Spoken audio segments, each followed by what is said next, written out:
All right, forgive me for asking this question because I've been using a Mac lately, but now my ThinkPad, and I can't find the module to change the virtual background. Find the caret next to start video or video, the camera, the little caret.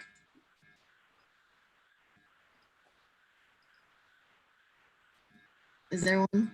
Well, I'm on a PC again, so I don't see a caret. Oh, really? Are you on the web Zoom app or like? Yeah, I'm on the web Zoom app. Oh, okay. Then you can't do virtual backgrounds, I believe. So, yeah. Sorry. Oh no, I'm on. No, oh, this is the app. Okay, no, I'm in the app. Oh, you are? Yeah, I'm in the Zoom app. Okay, let's see. So the caret, where would the caret be? Right next to the video camera looking thing. Like mute, video. Oh, yeah. Boom. Yeah. Thank you.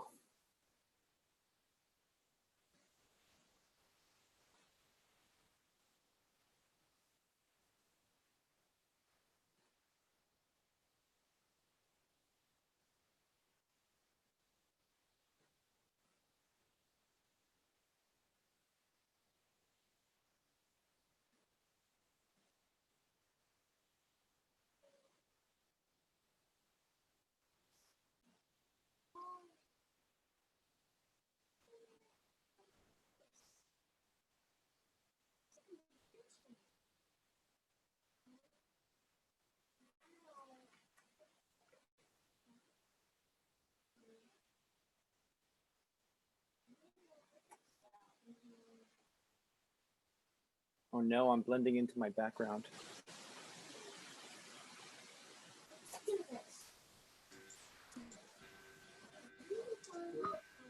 Oh no.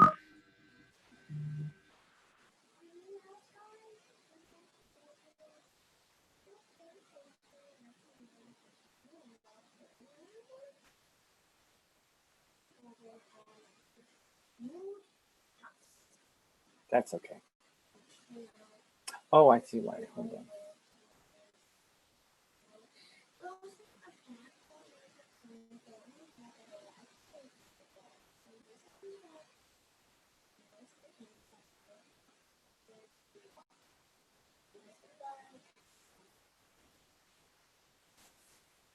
All right, I'm gonna grab a glass of water real quick. I'll be right back.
Eric,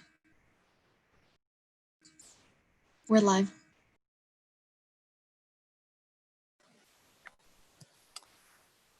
Good evening, everyone, and welcome to the OCA conference and our film discussion of First Vote. My name is Eric Salcedo. I am a longtime community advocate. I had worked for I was the National Field Director for Asian and Pacific Islander American Vote. And have worked for different political campaigns. And full disclosure, I'm now working for the Democratic National Committee's coordinated campaign as the Midwest Regional Coalition's Director for the 2020 election cycle. I am excited to have with us our esteemed panelists. First, I would like to introduce Dr. Karthik Ramakrishnan. He is the Professor of Public Policy and Political Science at the University of California, Riverside, and founding director of Center for Social Innovation. He holds a BA in International Relations from Brown University and a PhD in Politics from Princeton. Karthik is also a board member of the California Endowment, chair of the California Commission on APIA Affairs, and director of the Inland Empire Census Complete Count Committee. Karthik directs the National Asian American Survey and is the founder of AAPI Data, which publishes demographic data and policy research on Asian Americans and Pacific Islanders. He has published many articles and 6 books, including most recently, Framing Immigrants, The New Immigration Federalism, and has written dozens of op-eds and appeared in over 1,000 news stories. He was recently named to the Frederick Douglass 200 and is currently writing a book on state citizenship in the United States. He's also known in media circles as Dr. Data. Also, Christine Fan, she, her, hers, is the ambassador coordinator for the 2020 project. In her day-to-day work, she manages the ambassador program to host events, reach out to local communities, and help plan other events to get folks ready to vote. Christine grew up in University Place in Washington State and studied computer science and urban studies at Stanford University. She currently works as API Vote's field associate, managing community partnerships and the voter protection hotline, among other things. In her spare time, she explores the intersection of art and advocacy through dance and writing about Vietnamese American identity. And our final panelist, Yi Chen, is the documentary filmmaker based in Washington, D.C. She is a Soros Equality Fellow and DC Arts and Humanities Fellow. Her work explores the intersection of race, identity, immigration, and democracy. Her debut feature, which we just saw, First Vote, is currently in distribution with a festival run at AFI Docs, CamFest, LA Asian Pacific Film Festival, Houston AAPI Film Festival, and Nevertheless Film Festival. Yi has received grants from the Ford Foundation, Just Films, Open Society Foundations, Center for Asian American Media, ITVS DC Commission on the Arts and Humanities, Cartemquin Films, and Southern Documentary Fund. Prior to all this, she has worked at the United Nations Foundation, National Geographic, Voice of America, and was an adjunct faculty member at George Mason University. And without further ado, before we get into our discussion, because I, like many of you, when we think about API documentaries, right, there are not as, when API films in general are a small but growing subset of the entertainment and film industry, and documentaries are a part of that. But when it comes to API documentaries on politics, I was, like some of the panelists, very geeked out about First Vote. But before we get to the discussion about the film, we'd like to kind of set the table and give some context to how when this documentary took place regarding the 2018 elections. And for that, I would like to turn it over to Karthik to present some data for us in context. Thank you, Eric, and good evening, everyone. Karthik Ramakrishnan. I wear many hats, but hopefully many of you know about API data. I'm just going to say a few words about that. Next slide, please. And you can tweet at API data or at Karthik R if you'd like. This is what you'll see on our main website, and a lot of this is collaborative work. If you see in the bottom right, that's our collaborative work with API Vote on the state voter profiles, as well as in the bottom left, our survey work with API Vote and other partners like AJC. Next slide. This is our team. So in addition to myself, we have Professors Jennifer Lee and Janelle Wong at Columbia and University of Maryland, respectively, as well as Sunny Shao and Mai Do, who are PhD students at UC Riverside. Next slide. And what we do is we're more and more utilizing a framework that we developed at the Center for Social Innovation. So I started that 2.5 years ago. And we've developed a framework called Data, Narrative, and Action, and that spells DNA. And it's important not only to have data, but to make it digestible and to have the kind of narratives that become sticky, such as this one, where we have members of Congress that cite this factoid that 1 out of every 7 Asian immigrants is undocumented. It's a really important way to rethink how the issue of undocumented immigration affects our communities. Next slide. We also have quick stats where you can get sortable statistics on important data at the state level, county level, congressional district, and metro area. And if you go to our main page now, you can also find census maps, and you can get detailed information of Asian American and Pacific Islander populations for the 20 largest metropolitan areas in the United States. Next slide. We also have a relatively new site called Racial Data, where you're able to compare data not only within Asian America or Pacific Islander America, but also across racial groups, and you can download them in a handy PDF. So that's an animation of what you can do with racial data. So check out all these tools and let us know how we can improve them to be useful for you. Next slide. So when you talk about the Asian American Pacific Islander population, there are different key themes to keep in mind. One, as many of us probably know, we are the fastest growing racial groups in the country. By the way, Asian and Native Hawaiian and Pacific Islander are 2 separate racial categories, according to the federal government, including through the US Census Bureau. Next slide.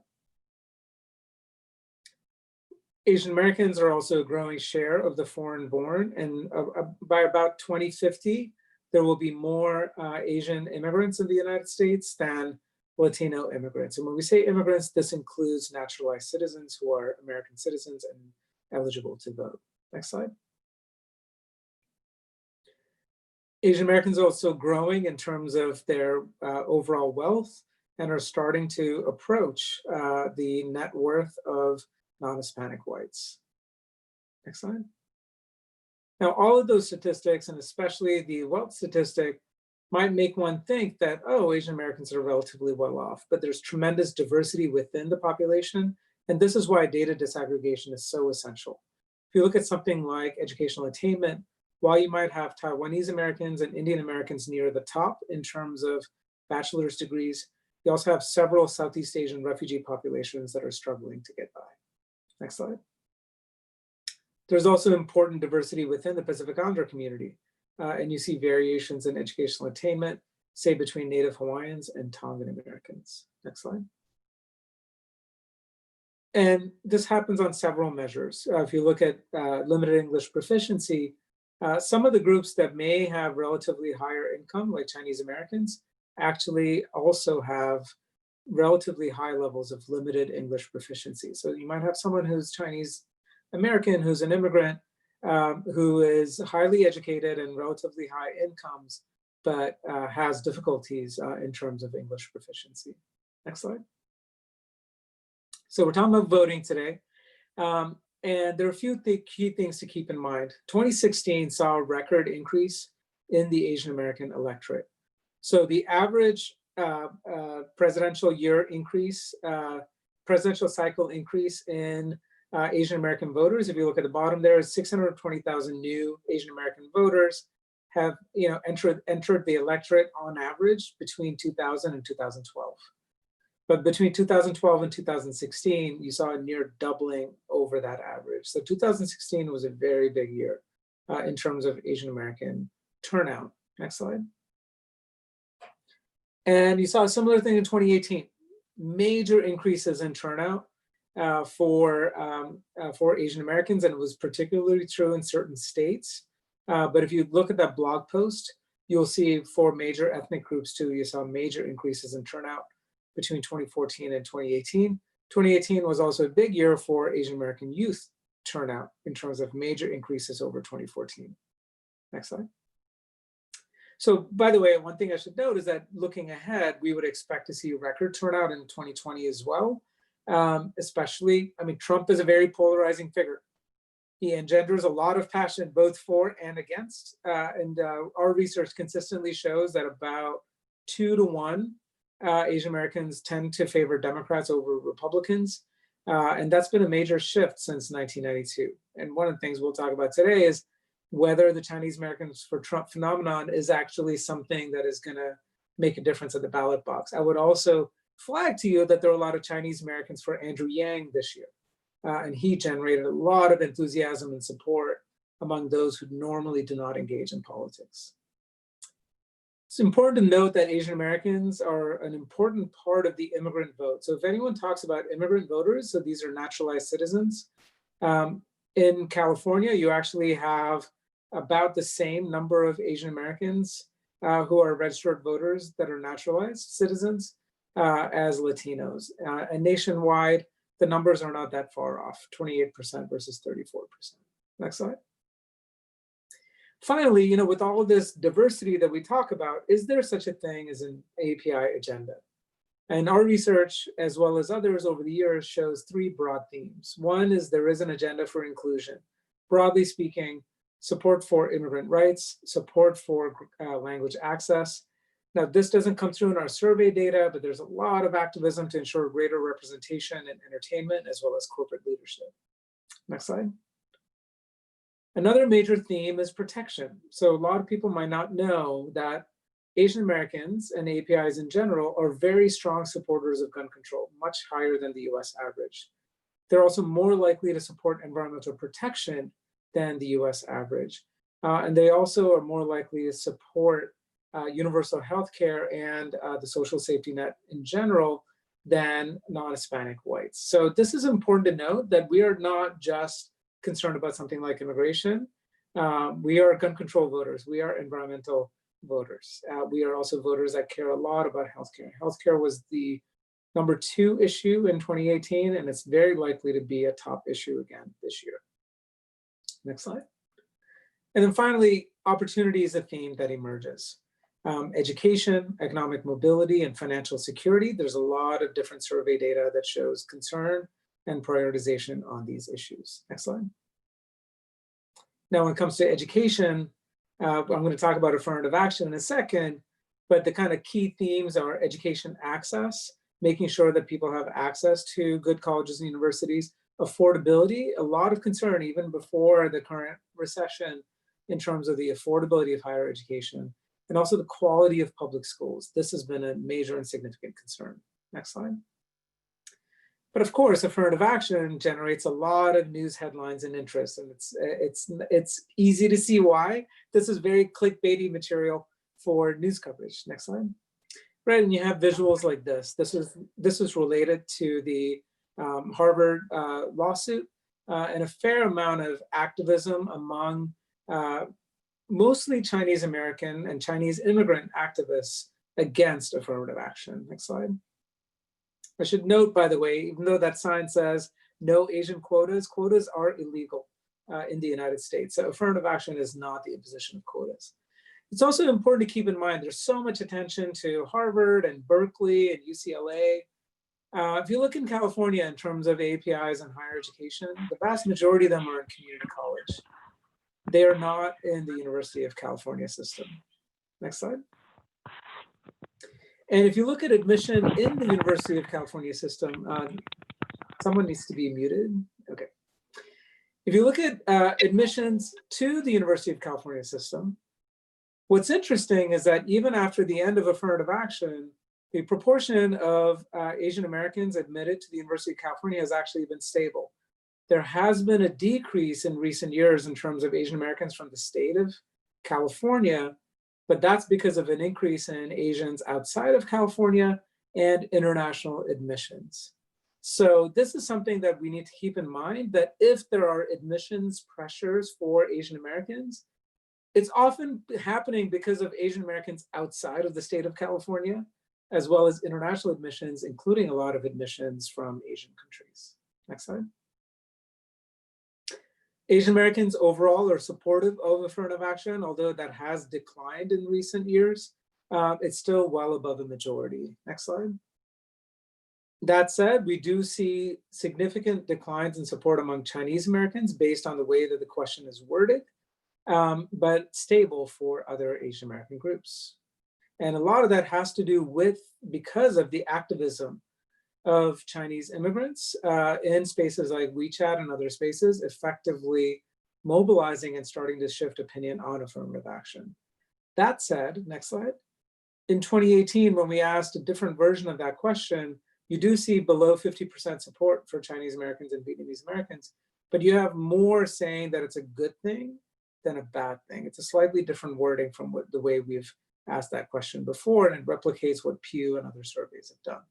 So it's a very contentious issue, no doubt. Next slide. I believe I have one more slide. But in all of this talk about Asian Americans, it's really, really important not to conflate Chinese American with Asian American or East Asian with Asian American. Even in the year 2000, East Asians were not the majority of Asian Americans. And you had a significant Southeast Asian population. Now, both of those have declined somewhat as a total share because the South Asian population has grown so fast. In fact, one of the things that our team will be looking out for, chances are when the Census 2020 numbers are out, it's possible, depending on the way that this is measured, that Asian Indians might be as large as the Chinese American population or maybe slightly larger. This is a big deal. And so we really, when we talk about Asian Americans, we really need to be precise. And if there's some phenomenon that is very heavily Chinese American or East Asian heavy, we really need to be precise in terms of how we talk about it. Next slide. And there's research that Professor Lee and I have done, which shows that the public stereotype about who counts as Asian is still very heavily skewed towards East Asians. And Filipinos are less likely to be seen as Asian American, but it drops a lot when you talk about Indian Americans and Pakistani Americans. In fact, not many people distinguish between the likelihood of calling an Arab American Asian and a Pakistani American an Asian. And we know that this is not the case when it comes to US Census Bureau, as well as US government statistics, as well as the way that Indians and Pakistanis themselves, they call themselves Asian Americans. So it's really important for us to update our understanding of who is Asian and to honor the lived experience of South Asians as Asian Americans. I believe that's it.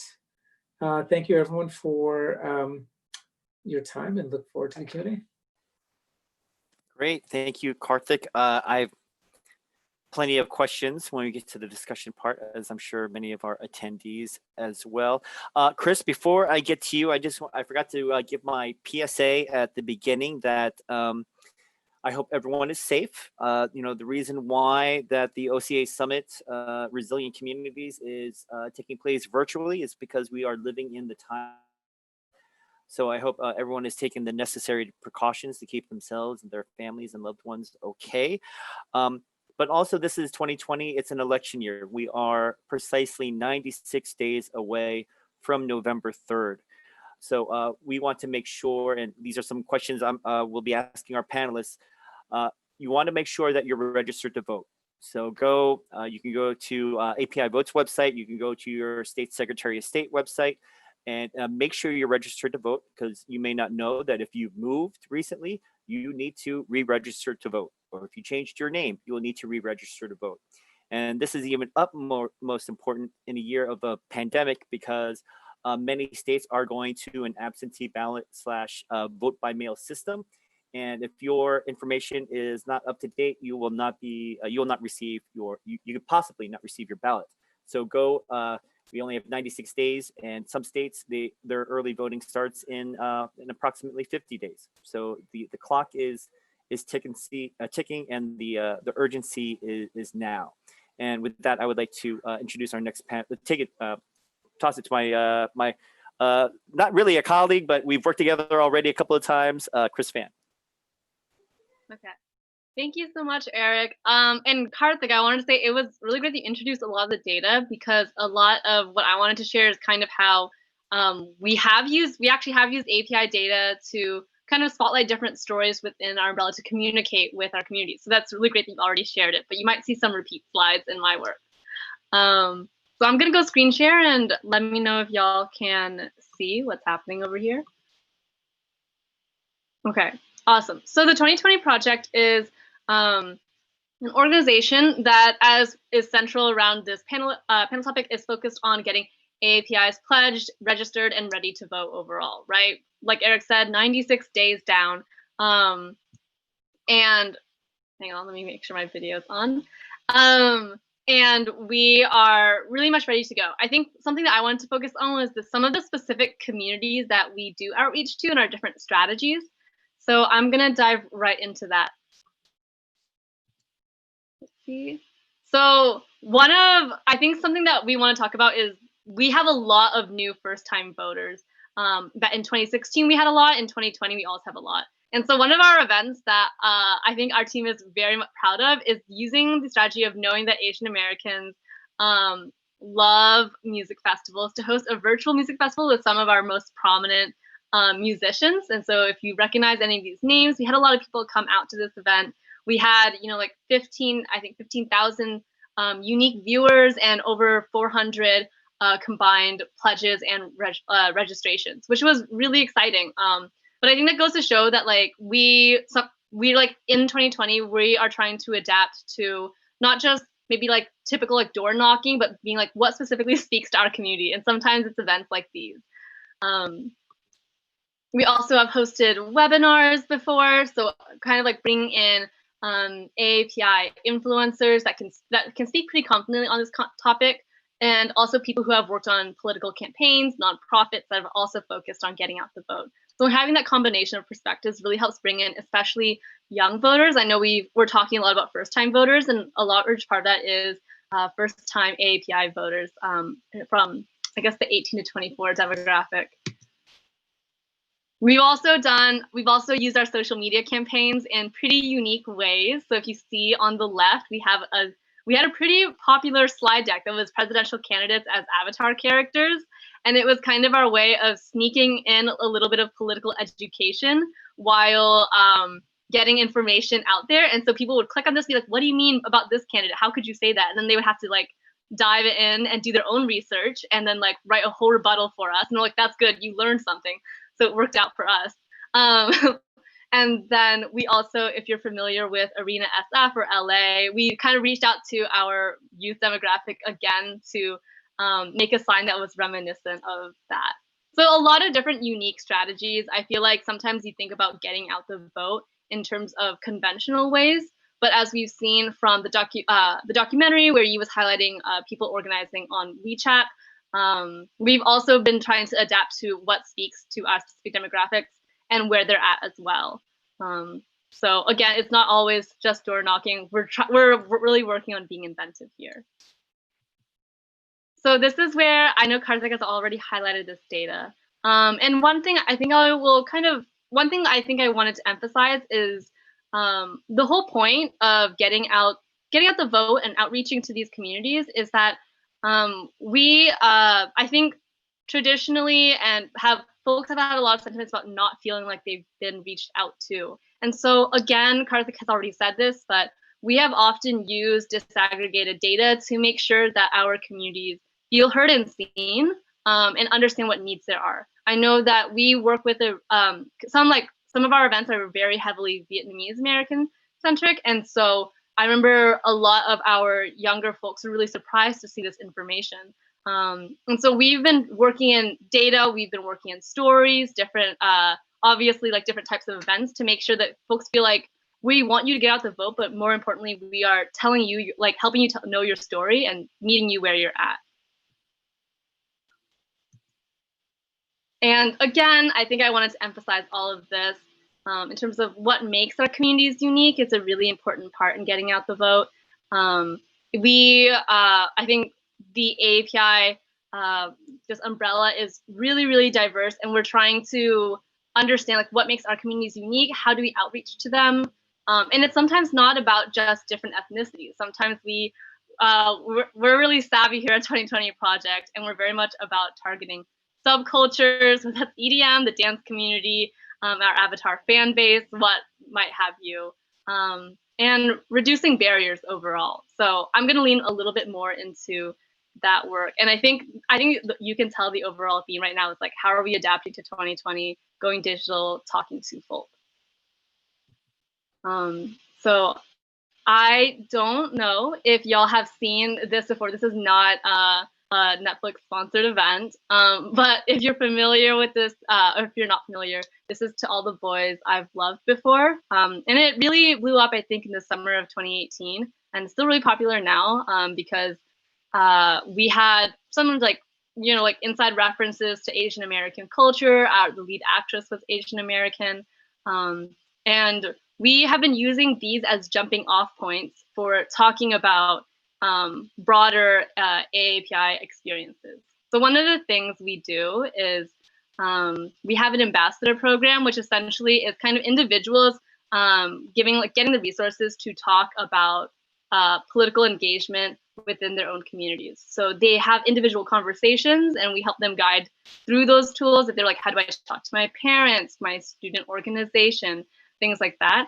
And they've been hosting local events. So we've been helping them transition over to Zoom programming and learning how to use their existing network. So one of the things we do is we help them, we're planning on helping them host ballot ready parties for the general election. And then for folks that are really trying to mobilize, we're helping them build in little sneak attack parties where like they watch a movie and they'll be like, wow, I watched Crazy Rich Asians and I really felt seen because of all the Asian representation, or I watched this one, I watched Kim's Convenience. And then you kind of slide in there with the, like, I hear you, I love Asian American representation. What about like representation in the vote? And then you kind of get them to start talking about things that they do care about. So we've used a lot of different strategies to meet people where they're at. I think all of this kind of goes back to saying like, how do we activate folks? I know like watching Yi's documentary, I was really intrigued in seeing what strategies folks were doing across the political spectrum of like, how do I talk to, like, how am I educating folks about their history? How am I like talking to people here? How am I linking up with larger things? And so this is kind of our toolkit that we use to move people one step to the next. You can't, if someone doesn't believe their vote wouldn't matter, you can't, like, it's hard to get them immediately to registering to vote. So we've used this as a guide for ambassadors to be like, okay, it's like, it sounds like a big task to get them there. So let's just inch them like one bit at a time, start them in May, maybe by like November, we will get them ready to the final step. So, and this is kind of like what we've been talking about. And our amazing ambassadors, I wish they were on this panel with me because they have a lot of personal insight on how these conversations have gone. But what they did do was they helped compile kind of conversation guides on being like, here are the most common things that I've run into when I'm talking to my community. And they kind of put that together and helped folks like, helps folks be like, these are common questions. This is how I responded. This has worked well for me. So I just want to show them quickly. And if they go too fast for you, that's okay. You can screenshot them as needed. But, what if someone doesn't want to choose a party, or I don't care about voting? I think a lot of these things that there's more Asians aren't really political. I don't know how to explain these roles. I think we definitely in the documentary saw that language barrier and like how people like worked across languages to talk about different political topics, or I'm intimidated by the voting process. And we saw like a first-time voter, right, get mobilized and probably is doing work to mobilize other first-time voters. Something that we have really learned is that speaking specifically to their experience rather than say, like, for example, like some of these are AAPI centered, right, in terms of the questions that we run into. So for these, at least, what we have kind of learned is like, we want to be able to speak specifically to the API experience if we're reaching out to AAPIs, right? I feel like that sounds obvious, but you know, it was really hammered in. Yeah. So I'll flip back in case you wanted to look at that one more time. And again, these aren't kind of like, this is the information that we wrote and we passed on to the ambassadors. They actually put it together themselves. And so they've encountered this in individual conversations and the events that they've held. And so it's really reflective of the communities they speak to. Flip through slowly. And that is actually all for me. So again, I think I wanted to kind of emphasize the 2020 project and the work that it does, because like we are adapting to different 2020 circumstances. We're trying to respond to what our demographics would be. As you can see, we do a lot of work. A certain amount of it is more youth and young adult focused, but I also wanted to speak to that first time voting experience and how it can activate folks across all ages. So yeah, and if you want information, etc., there's my contact information along with some of my colleagues, and then our social media handles. And I will turn it back over to Eric. Thank you so much, y'all. Thank you, Chris, and thank you to 2020 Project. Now I'd like to introduce our filmmaker, our documentary filmmaker for this evening, the creator and director and editor of First Vote, a documentary API politics film, which like it's so weird for me to still say because I don't think I've ever.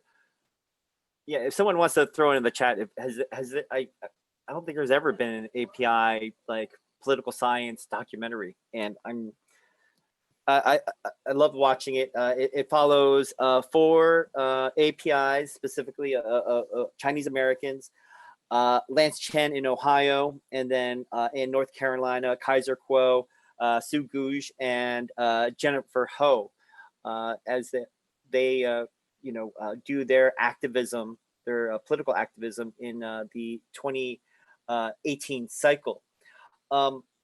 This is kind of a reverse question for you, Yi, but like, because it's, I can't look at what happened in 2016 and 2018 in 2020 without the lens of the current pandemic that we're in. So I guess the first question that people have on their minds are, are Sue and Lance, still going to vote for Uncle Trump in 2020? Like, have you talked to them about that, or? I haven't had that specific conversation with them, but my guess is that they will. And I guess it's like, based on like because of the pandemic, right? And because the president blames China for the pandemic, and as a result, we've seen a rise in anti-Asian hate crimes and violence that has occurred. Has that does that not resonate with them, in that they are, that they're also as othered by the president? Yeah, this is a great question. Unfortunately, I have not had this conversation with Lance and Sue, so I really don't know. But yeah, I want to thank actually OCA for hosting this panel. And I'm a big fan of Eric, Chris, and Karthik's work. AAPI data was actually a great resource when I was doing research for the film. And Eric, I think I went to one of the field training in Ohio in Columbus that was organized by you and API Vote. And I'm so excited by the work that 2020 Project is doing. So I think one of the central questions that your documentary poses is, who are Asian Americans? I think Jennifer Ho, when she talks about, how APIs are colored, like it seems that, and this is just my take, that conservative APIs color themselves as more on the white side of the color spectrum, whereas progressive APIs, this is just being very generalistic, see themselves, they identify more with people of color. So based on, because you've seen aspects of the API community that I've never been exposed to in a way. What is your sense of who are Asian Americans and how are we colored? Yeah, that's a great question. So what intrigued me to make the documentary, I actually didn't know anything about Chinese Americans for Trump in 2017 when I first started making the documentary. I saw a lot of articles about them, which really surprised me and challenged my assumption of AAPI voters. I've been living in DC for the last 15 years. So that was one of the reasons that I wanted to understand. And a little background about myself, actually. I'm also a first-time voter myself this year. So when I was working on the film, I was becoming a naturalized citizen. And like you said, Eric, I was doing research and looking for documentaries about AAPI voters, which I couldn't find any, right? So there is a political documentary that I watched by Leo, is Mr. Gao Goes to Washington, is about a Republican congressman. But anyway, so yeah, so as a first-time voter myself, I really wanted to understand voters on both sides of the political aisle, AAPI voters, particularly in battleground states that that I'm not that familiar with. So that's why I started the project. So when I started the project, it was very diverse. It was very diversive. So it was right after the 2016 election, and so one thing that I did not expect 3 years later after completing the film is that Asian American electorate is very diverse, right? Even in the film, there are two characters, the four characters, they're so diverse politically. However, as you saw in the film, in the end, that they all share the same desire to belong and to be American. So that common ground wasn't something that I expected, but it kind of emerged throughout the film, the filmmaking process. And I'm not sure if I answer your question, Eric, but. No, I think it's a question that we are still, I think, trying to figure out how to answer. I don't think. I welcome Chris or Karthik if you have thoughts on that as well. How do conservative versus progressive API see themselves, in terms of being colored? Yeah, one thing, Eric, I think it's important to kind of set context, and I think this is why both data and narrative are important, right? So if you kind of look at the kind of slices of the electorate, including the Chinese American electorate, definitely more Democrat than Republican. One thing I'll say is, based on our research going beyond the data in 2016, what you saw in 2016 is CAFT, right, which is Chinese Americans for Trump, very effective in terms of communication on WeChat in public accounts and other accounts. And so in terms of taking up the narrative space, many Chinese Americans who consumed WeChat, and a lot of them Chinese immigrants, thought, everyone I know is voting for Trump. But if you actually looked at the data, and it's not just our data, but others' data in the 2016 election, Hillary Clinton won the Chinese American vote, and it wasn't even close.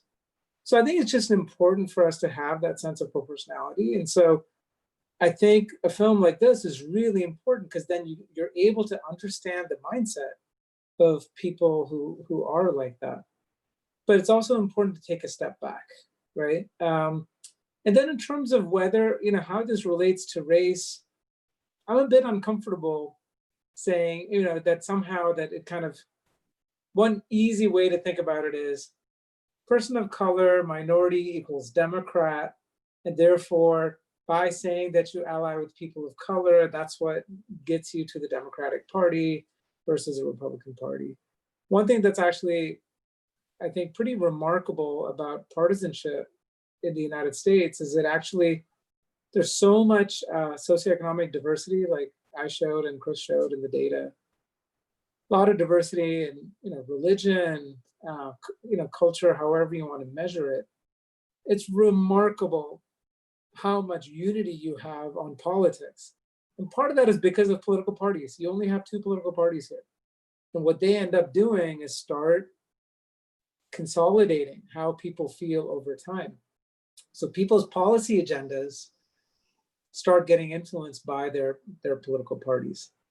Now, when it comes to race, politics has a little bit to do with it, but it's a lot more about how discrimination works. And I think what'll be one of the really interesting things coming out of this year is to see whether those, there were Asian Americans that experienced a lot of racism and prejudice for the last 20 years, and those are South Asians. In the last few months, you've seen East Asians or people who could be mistaken for Chinese, so some Southeast Asians that might be considered Chinese, experiencing hate crimes. Thankfully, not much in the way of murders that you've seen in the South Asian population. But I think you're seeing more and more now a recognition. And we've had, our center has done focus groups with first-generation immigrants in which either directly or because of the conversations with their children, they are coming out in support of Black Lives Matter. And that, I think, is a big deal. And it remains to be seen, how much of this will continue through November and beyond. But so far from what we can see, when we had some questions about support for Black Lives Matter and for government guaranteeing equal rights for Blacks, and you had support across the board among Asian Americans. So I think when it comes to racial justice, you already had a decent amount of support. I would anticipate that support goes up even more this year. Well, Yi, I think. Oh, go ahead, Chris. Mm-hmm. Yeah, I just wanted to add a little bit to that. I think also as a just like as a viewer, for everyone who just watched this documentary, I think something that was interesting and that I think just anecdotally, Karthik has the data.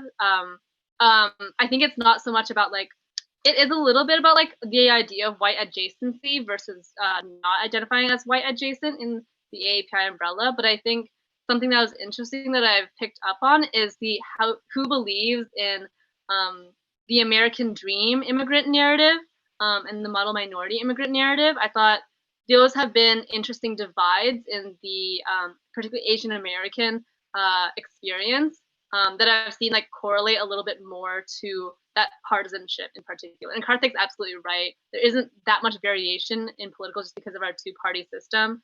But I think I just wanted to add that in to say that there are other factors. And I think also along with that, I think we have a really wide socioeconomic umbrella under the entirety of AAPIs. And so I would be curious to look at that more so than I would look at white adjacency. Although I know those two, again, are correlated.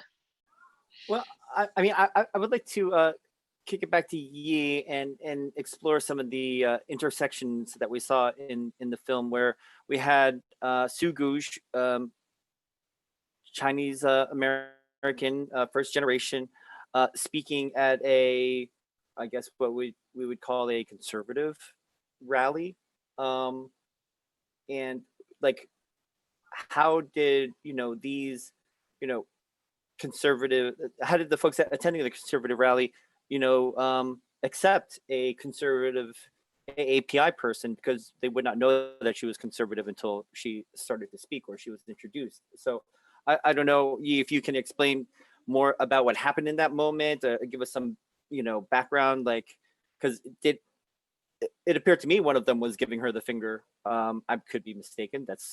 I don't, was he? I don't, like, that's open for interpretation, I guess. Oh, you talking about the Tea Party rally that Sue was at? Mm-hmm. Was Like, I don't remember. Oh, I don't have the minute mark written down, but it seemed like someone was holding a sign, and the way who was holding the sign. I mean, again, maybe that's just me looking. Right. Like, So I mean, from what I've seen, Lance and Sue, they try really hard to reach out to the Republican Party. And I want to add that actually they consider themselves Democrats.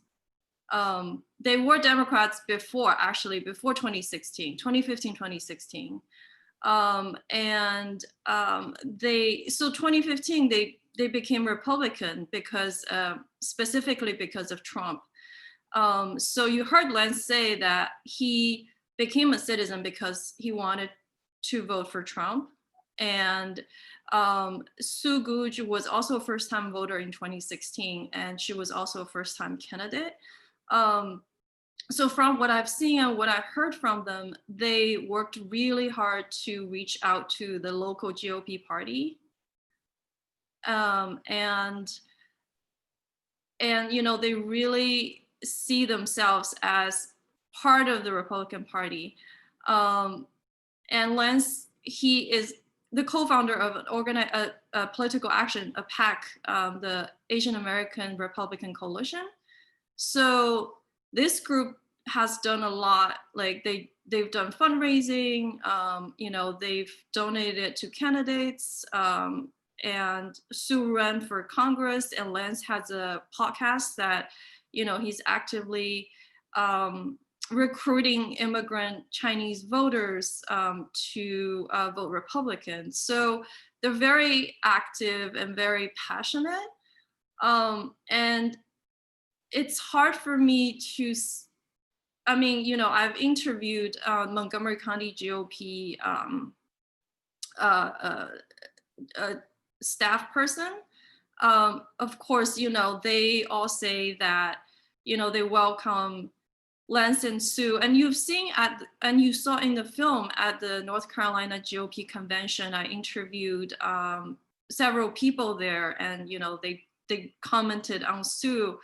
Although there was one comment, a lady calling Sue a contagious, Chinese cookie.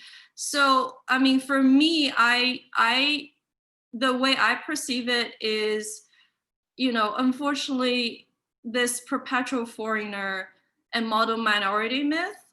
I see that, right? Like, I don't know if Lance or Sue see that, but I see that. And, it's hard for me to really say how they're perceived by GOP, because I don't know what they really think, right? But what I know is Sue and Lance, they try really hard to reach out to the GOP party, and they want to be part of it. And I think, like they said in the end of the movie, they want to be American. Mm-hmm. Mm-hmm. Yeah, no, it was amazing seeing how, like, they are in different ways welcomed and accepted by different levels of the party. I think for me, the first scene of Sue speaking at the Tea Party rally, I thought that was very, in my mind, this like it was a bit jarring to see an immigrant person of color speaking at a Tea Party rally. And I was just curious as to, like, how was she, accepted? Like, was she talking to them afterwards, behind the scenes, or like, did she like rally their support to their side? Because, I think the typical, and again, I'm casting aspersion, like the progressive or liberal view would be like they would not be welcoming of her in that scenario. Yeah, so she had a good time. She partied with the rally people there. So yeah, I mean, it's hard to explain, really. Yeah, It's no, again, yeah, you've seen, I'm envious in ways because as your role as a documentary filmmaker, you've seen, I think, you know, aspects of our community close up that, you know, we can only like, you know, experience through your film. So let's see, Karthik, I was wondering, so if, you know, like the issues that came up during the film for our protagonists, you know, they talked about immigration. Is that like, what are other issues that, you know, that both quote unquote conservative APIs and not conservative or progressive APIs, are there common issues that both share that can be used to pivot with conservative APIs? You know, when you look at things like, depends on the issue, and I just want to be very clear. Again, I'll just remind everyone, Chinese is not API. I just think it's really important for us to know that, right? And let's just be very clear when we talk about that. Because, and the reason why I say that is, for example, conservative Chinese Americans, from what we've seen, and again, depending on how you say conservative, say Republican Chinese Americans, tend to support gun control. But with other communities, like with Filipino Americans, they may be Democrat, but they may be less likely to support gun control. So some of these issues are getting a little bit more complicated. But again, overall, generally speaking, on issues like gun control and the environment, you would have people, regardless of their party affiliation, on a more, quote unquote, more progressive side of that issue. And so I think that's important to flag. I think on something like education, affirmative action is a very polarizing issue. And it doesn't always track with partisanship, actually. You have a fair number of Chinese American voters that voted for Clinton who are skeptical of affirmative action. And so what we have not found strong evidence that affirmative action is that wedge issue that is pulling a lot of people. But I think with some of these newer naturalized citizens, if that's what's getting them activated and energized, you know, very well might pull them into the Republican Party. But the big thing we got to talk about in 2020 is the coronavirus and the way that Donald Trump has really weaponized that issue in ways that have had horrible implications for Chinese immigrant and Chinese American communities. The research that, I'll just lift up the research that Sunny Xiao, who's in our team, and she does research in WeChat world. You actually see, first of all, more moderate and progressive voices starting to use WeChat now. So you're getting more diversity of opinion. But with all of the anti-China stuff and then now the anti-Chinese American stuff coming out of Trump, I would act, if I had to predict where the Chinese American vote is going to go this year, I don't see Trump making much headway at all over 2016. Yes, he may have instances of people that are keeping the faith despite all these challenges, but boy, he's making it very difficult for the Republican Party to be seen as a friendly party towards Chinese Americans, let alone other Asian Americans and Pacific Islanders.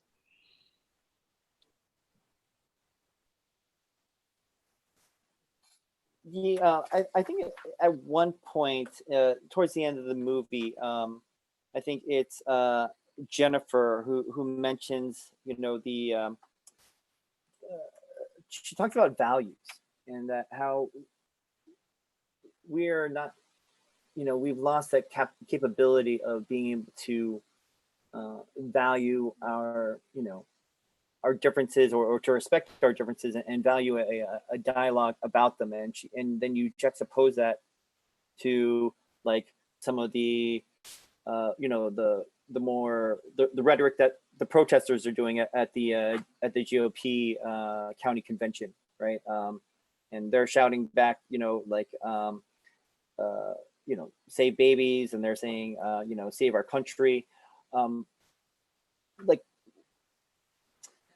what is it that, you know, what do you think is needed for us to kind of get back to that amicable, you know, we could disagree amicably versus like the, you know, the harsh partisanship, or, you know, the way that we've divided along these like kind of like definitive fault lines. Like there's no room for compromise or even dialogue. Yeah, so one of the things, I mean, I'm hoping to do with the film is, I think what the film does is, you know, really humanize voters on both sides through the four characters' personal stories. So hopefully, you know, we have a better understanding of each other as a starting point, even though we don't agree with each other. But at least, you know, we have a deeper understanding of where they come from. And what I've learned from making the film is that even Lance and Sue, they're both Republicans, but they have very different lived experience and they have very different reasons and motivations. And, you know, if we can see each other as on a human level, I think we'll have more understanding for each other, hopefully. And, you know, one of the things I hope the film will do, so, you know, a film can't solve or have the answer to all the questions, right? But what a film can do is to start a conversation and start a dialogue and start a discussion. So what, in terms of impact and outreach for the film, I really, you know, want to build partnerships with civic engagement groups and AAPI organizations to, you know, help support their work. Whether it's, you know, register AAPI voters, mobilize voters and increase AAPI voter turnout, or, you know, have conversations relevant to today. Because when I made the film, I did not expect it to be relevant in many ways now, not just with election, but also with what's going on with, you know, anti-Asian racism, and with, you know, the, you know, movement going on right now. So, and I've been doing festivals and Q&As with Jennifer. She's an anti-racist educator. So yeah, so the film, I, you know, would love to also hear what all of you have, you know, ideas in terms of how the film can support your work. And audience out there, I just want to mention the film's website is firstvotefilm.com. And, you know, if you're interested in hosting a screening for your community, we have, you know, we have, go to our website and you can host a screening in your community, and follow our social media, which is also First Vote Film. Oh, excellent. Yeah, and we'll make sure that's in the chat, and so everyone can follow you on their preferred social media channel. I think what you said gives me a great segue to Chris. I just want to say, I think this film is an amazing snapshot of a slice of Asian American and Pacific Islander America, more specifically, right? The Chinese American experience in Ohio and more exactly in North Carolina, and more specifically in the Research Triangle area. Chris, like how the 2020 project, I know you usually use other API films and then you kind of slide in with the politics. Here, the politics is kind of, you know, in your face the entire time. Like how would a 2020 project be able to frame a unique work like this? Yeah, I feel like we kind of, I think, so what we kind of have is a repository of films that we think might have more political implications, and depending how much our like maybe viewing audience.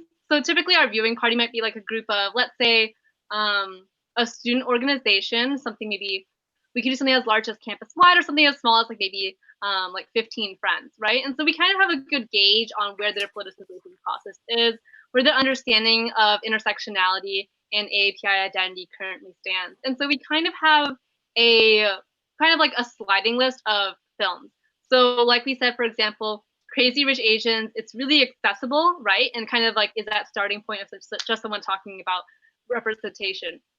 I think something that is maybe that medium gradient might be something like The Half of It, which if y'all haven't watched it yet, it is a about someone from, I think, maybe like mountains, like Eastern Washington, dealing with like different things about rural AAPIs, working class, and then we can like kind of dive into that discussion a little bit more while still having like a lighthearted like romantic comedy, right?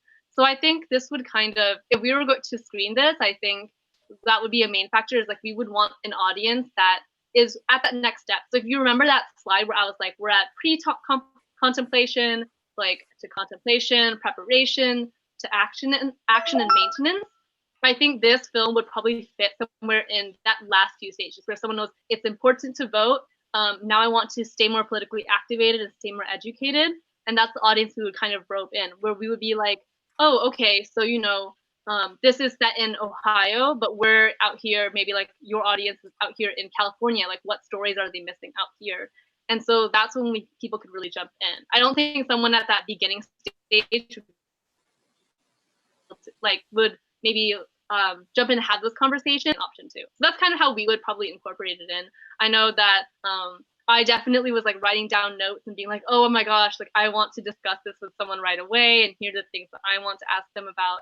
So that's kind of how we would probably work it into our screening potential. Like we would always, I think for us, always want some kind of follow-up, like whether that's a discussion or a sidebar with like people like dropping notes in the chat, to make sure that conversation is facilitated, because sometimes honestly Crazy Rich Asians can just be Crazy Rich Asians. So yeah, that would be probably how I would have, if anyone out there watching this is like, how am I trying to incorporate this? That is a potential idea. Mm-hmm. Mm-hmm. Awesome. Well, we are almost at the time for, we're running, I'm going to turn to some Q&A from our attendees. But before I do so, I also want to find out, since Yi, what were some experiences that didn't make it into the film, that were cut for time, or that didn't fit the narrative you were telling? Because part of me was like, my having the field experience, I'm wondering like, what was it like, door knocking with Lance, and did anybody say anything when he was in their neighborhood? And what was it like, being at a dinner where the president is speaking, or being at a meeting where Pence is at? Like, what was that like? Yeah, there's so much footage that didn't end up in the film. I filmed a lot, but we plan to edit some of the footage into short videos. So we have a lot of interviews with experts, and a lot of scenes, great scenes that didn't end up in the film. So we plan to edit them into short videos and post them on our website. So that will be part of the educational toolkits as part of our impact campaign. Oh, sorry, your second part of the question was? Oh no, yeah, like that was just like what ended up on the cutting room floor, or that we might see later. I think, thank you. No, you answered the question. Thanks. Karthik, there's one other question I want to ask you, because at the end of the film, Kaiser's wife, Fan, she surmises that the reason why we have, so many vocal, I wouldn't say so many, but we have very vocal conservative Chinese Americans on WeChat and different platforms, is because she says that, in China, they didn't have that freedom of speech, and now here in the U.S. they can, they have that capability. Is that something that has come up in any conversations or in the survey, like as to why they're so, they've been energized or animated to be so animated online and in life? Well, one thing I'll just say that we need to keep in mind, there's a very old, I'm a political scientist, right? I don't just do survey research, but I mean, there's a book, I want to say from the 1940s by E. Schaschneider, where he says, politics is a mobilization of bias. And I think that we need to keep that in mind, right? In terms of who is active and loud and who is not active and loud, right? And that's just important to keep in mind. Specifically, when you look at something like WeChat, there are different things that we need to keep in mind. WeChat is a very heavily censored space. So the discourse on WeChat is only those that have been deemed by the Chinese government as non-threatening to the government of China. And I think that's just so important to know, so that if there were other kinds of discourse on WeChat, that might be construed as threatening to the government in China, you would not see that. Part of that mobilization bias too, I mean, so this is something you see in WeChat, but even say in terms of the affirmative action debate in California, that is going to be on the ballot this year, Proposition 16. It started off as ACA 5, Assembly Constitutional Amendment 5. When SCA 5, Senate Constitutional Amendment 5 came out in 2014, the loudest voices were all against affirmative action.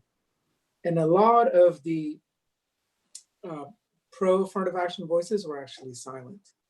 So it gave the impression that the Asian American community and the Chinese American community is against it. But our survey data speaks for the silent majority, if you will, right? So there's also party politics in play. There are Republican Party activists within the Chinese American community who've seen this opportunity and quite honestly have been much more savvy in the uptake in WeChat than those who are Democrat or progressive. But again, my understanding is some of that is shifting, where you have more and more microblogs now that are popping up that have audience, that have that diversity. I do think that in more recent population, you do have a more vocal group. You also have a more, more, the way our understanding, talking to a lot of different experts in this space, is that you just have an increase in nationalism among those who have immigrated post-Tiananmen than those prior to Tiananmen. So you have, and again, part of this is also this heavily constrained chamber that is WeChat. So if most of what you're seeing are things that are in line with the more nationalist vision for China as a major global player, that also is going to be, whatever gets filtered through that medium is going to kind of reinforce that. So there's a lot of complications going on. I think that even as we think of this as freedom of expression, again, it's the mobilization of bias and also the constraints, especially in a medium like WeChat, that we should be attentive to. Yeah, I think you named that secret ingredient that all political hacks try to procure, which is bias mobilization, because you want to move them to vote in one way or the other. All right, I'm going to turn to the chat because my chat window is blowing up. Let's see. Can Yi or Karthik or Chris, can you speak to how faith may factor into how AAPIs vote? Because we didn't see that with our no one mentioned religion in our documentary. Go ahead, Yi, and then I'll just quickly. So yeah, Lance and Sue, they're not religious, but I have interviewed Christian, very religious. There's definitely a portion of Chinese Americans for Trump that are very religious, even though that Sue and Lance are not, but Karthik probably has more data on that. Yeah, I mean, data and also what you see among the activists, right? So especially I know in California, you had a lot of activism on issues like data disaggregation and affirmative action, but also on sex education in schools. And that's where you see, right, the more kind of evangelical elements, conservative evangelical elements in the Chinese community.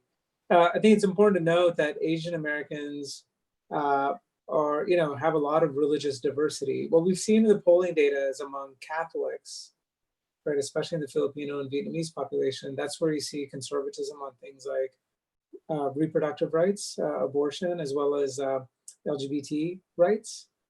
Now, that said, it actually doesn't look like it changes too much their voting patterns, right? And so that's, I think this is similar to if you look at African Americans that may be socially conservative on some of these issues, it doesn't affect their voting choice as much. I mean, it's the effect that I think the effect of partisanship is definitely less among Asian Americans than among African Americans for sure. But yeah, what religion does introduce is among Catholics, you'll see opinion on some of these issues. Janelle Wong has a book which shows that Asian American and Latino evangelicals are actually more liberal than white evangelicals, right? So even if they may be more conservative than non-religious or say Buddhist or Hindu Asian Americans, they're still more liberal than white evangelicals. Okay, next question. How can we help ameliorate language barrier issues and access to voting and census? I'll talk to Chris and Yi, because Yi, you filmed Lance voting, and he mentioned he has Chinese Americans that he wants to mobilize, for the Republican Party. Is he reaching out to them in language? And Chris, what are the different things that can be done, especially now in the time of COVID, where we can't help people at the polling place if they're voting by mail? How do we overcome this language barrier? We'll go Yi first, and then Chris. Well, Lance's podcast is in Mandarin Chinese, but he speaks English, so it's not really an issue for him. But in terms of language access, I know that a lot of organizations like AAJC and APIA Vote, they're all doing work, making sure that language access is addressed for API voters. And actually, I filmed, when I was in Ohio, I filmed with Asian Services in Action. And they actually have in-language phone banking. Before election, they did in-language phone banking. And I did film that, it just didn't end up in the film. Yeah. I want to make sure you were done. So I think for language barriers, you didn't get to, if you didn't see on the slides, I think we actually talked about this with one of our challenges, which is that for our younger audience, our young adult oriented audience, how do we get our parents who might have significant language barriers to talk about politicization? We kind of had a two-pronged strategy where how do we talk about political education in different languages, and then how do we talk about language resources when it goes actually voting? The first one, we've done a number of different strategies that we've observed we've either done or we've observed other organizations do. The one that we find really sneaky is for maybe our second or third gen folks, for terms they might be able to speak working understanding, but maybe not more of those complicated topics.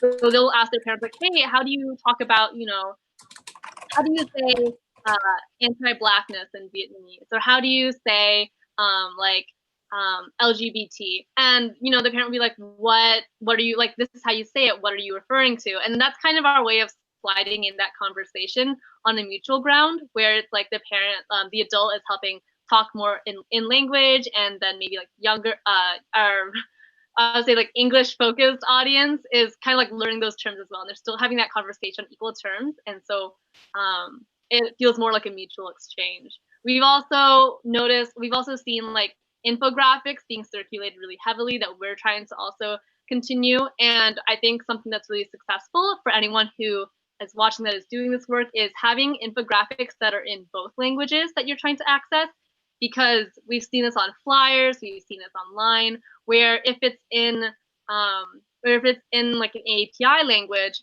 then maybe our English oriented audience, our young adult audience might not be able to read it. So they'll be like, I don't even know what I'm sharing to like my parents or something.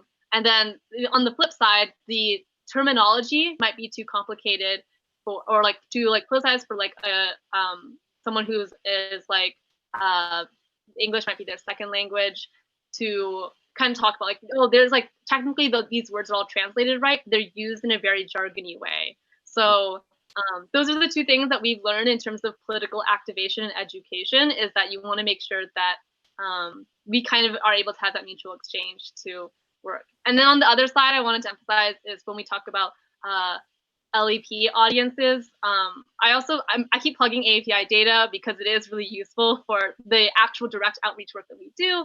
And if you actually, I think, pull up a previous survey that they did, you'll notice that I think just under 50% for both the Republican and Democrat Party is they don't reach out to AAPI audiences. Like a lot of their survey takers at AAPI data actually reported like, oh, we don't like get outreach to by the political parties at all.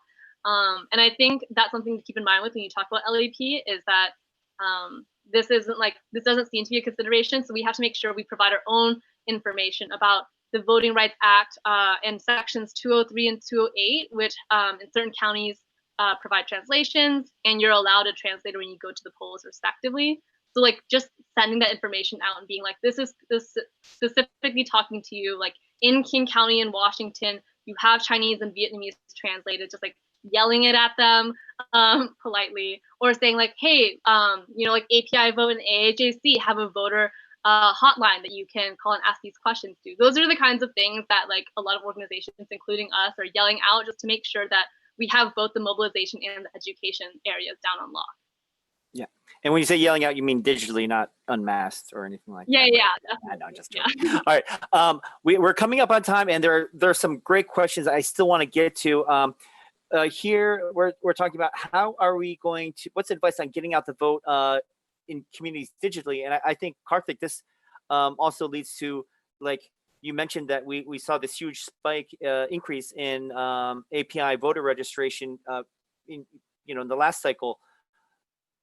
We spent half the year in lockdown and shelter in place. Like what's voter registration going to look like in 2020? And how are we going to, what are the most effective ways to mobilize our community now that we can't do it like by knocking on their doors? Yeah, there are a couple of things. So our center, and with API data as part of it,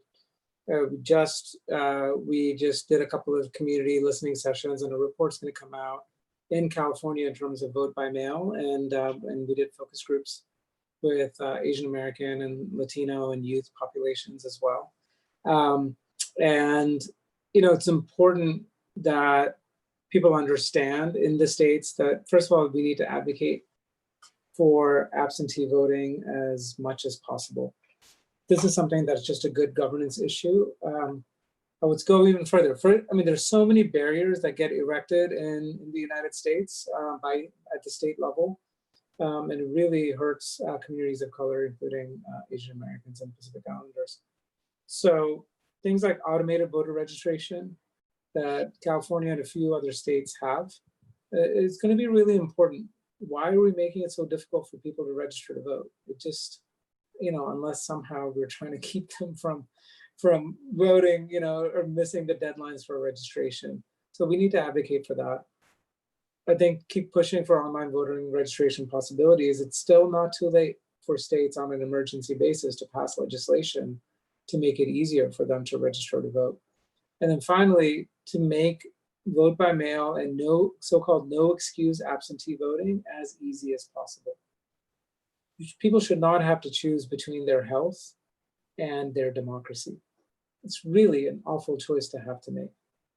So I think that hopefully the window is not closing to be able to advocate on these things, because states, not the federal government, but states have the ability to expand access. Well, the federal government could if Congress passed a law and the president signed it, but it's unlikely that we're going to see that. So I think that the key message is for people to make sure that their voting registration is current. If they've moved because of the pandemic, they need to make sure that they're currently registered to vote. But it's hard. It's really hard. I think that I'm seeing instances of social media companies like Facebook and others providing reminders to people. But this is something, the reminders for, it takes multiple touches to change behavior. It cannot just be one or two. And this is why it's important to invest in community organizations, C3s, right? Political campaigns do their thing, and it's important for political campaigns to invest, but it's also important for foundations to invest in API serving organizations. And then you need to have media, people need to spend dollars, through social media ad buys and other media ad buys that target Asian American voters. So I'm hopeful that all of that will happen because we need that to ensure high turnout. Yeah, for sure. Yeah, this is going to be an interesting year because of it. I would like to give Yi, ask her the last question of the night. Again, I want to thank Chris and Karthik for joining us. Chris, Yi, what's the next documentary are you going to do? What's up next? Are you going to do one about a political operative, a community advocate, and a data specialist? It's all of a sudden became a pitch meeting. Okay, no, but yeah, any upcoming projects after First Vote? Well, there are some ideas in the works. I don't know yet. That's the short answer, but yeah, I mean, maybe affirmative action or another film about politics, AAPI. Eric, if you have any stories. I'm envisioning some sort of rom-com, maybe, if you want to go into that. But for now, with kids interrupting from time to time. That's it. It's not bad. That's the calm part of it, right? There's nothing romantic about that. Oh, I'm sorry. So what I was gonna say, between now and November, my focus is really on impact and outreach with the film. So partner with AAPI civic engagement organizations to support their work in mobilizing AAPI voters and increase voter turnout this year. Awesome. Well, I just want to say for everyone who attended, thank you so much. I think tell your friends. This is I think one of the coolest API documentaries out there, because I haven't seen the other one that we were talking about. That's only two, and this is the most recent one. It's the most relevant one, I think, in for our time. So thank you, Yi. Thank you for putting First Vote out there. Chris Fan, Karthik Ramakrishnan, thank you for the enlightening and discussion about the state of Asian American politics in 2020. And I just want to plug that State of Asian Pacific America plenary, census, elections, and redistricting with reps from the Census Bureau, AAJC, APIA Votes, and CAPA, and ALDEF is tomorrow at 8:30 p.m. Eastern, 5:30 p.m. Pacific. Be there. Again, everyone, thank you so much. Please, I hope safety and wellness for you and your loved ones, and please wear a mask when you're outside. Thank you and good night. Thank you, Eric. Yeah. Thank you, everyone.